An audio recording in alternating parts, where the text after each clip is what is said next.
One of the things that we have found over the years is that the most successful people in every society are people who think long term.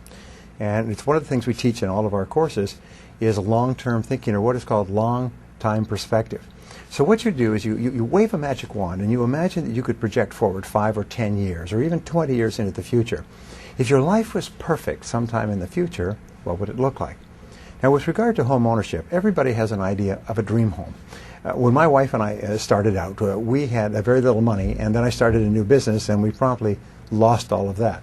I sometimes joke, when you start a new business, you learn how to sell again, and so we did. We sold our home, we sold our car, we sold our furniture, we sold everything else. And we just ran around in circles, and then one day we sat down and said, you know, if we had all the money that we wanted, and we could have our own dream home, what would it look like? So we sat down and we began to write down, what do we want this and we want that. We want a bedroom for each of our children. We want a large living room. We wanted high ceilings. We wanted a nice yard in the back, quiet neighborhood. We wanted a beautiful kitchen. And we started writing these things down. And I recommend this to you. We wrote down about 42 things.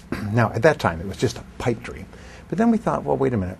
What else could we do? So what we did is we began to buy books and magazines on homes. I'm sorry, more magazines, except for this book.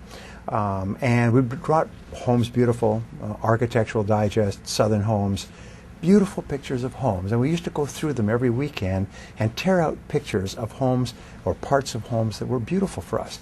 Then we started to go to open houses, and especially open houses in the nicest parts of town. And we look at beautiful homes, and we would just imagine and visualize what it would be like to live in a house like this. And then we started to become critics. We say, well, we want more of this, and we wouldn't want that kind of a staircase, and these windows don't look that great. So gradually we developed an idea of our dream home.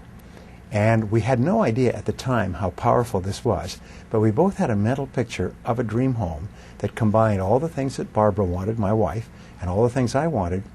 And surprise, surprise, my business took off, and I started to make more money. And within a year, we had moved out of the rented home that we were in, and we bought a house. That was a nice house, but it wasn't our dream home. So we kept working and kept making more money, and then we moved, and we looked at 150 houses, and then one day we walked into a house. And we looked around, and I looked at Barbara, and she looked at me. It was our dream house. And there was no question. There was no second place. We made an offer, and then a counter offer, and then another offer, and we begged and borrowed money and mortgage and everything else, and we moved into the house 19 years ago. We're still there. It's our dream house.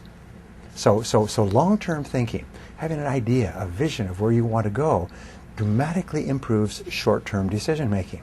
Once you have an idea of this beautiful home that you want to have, or any other part of your life, then you come back to the present and you ask this question: what would have to happen? We call it the chemical question, WWH2H.